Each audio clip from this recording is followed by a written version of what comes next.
عطية الله يوسف. ايه ده؟ ايه ده؟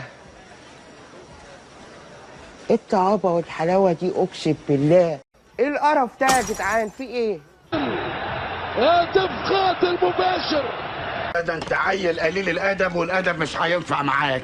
انت ايه هتبلطج علينا؟ خليك ماسكه ولا اوعى تسيبه. انا هوري لك بقى الامريكان سيتيزن بتاعتك، هولعها لك دلوقتي. ومحمد أنجم عالية. ايه غلط؟ كورة التسويق مكان صبرني يا رب. على ايه؟ عملية سريعة مع السنغال اللي ساوم، لكن هنالك الصافرة العصر. لا عصر ايه؟ الشحات عالية. تعال قادر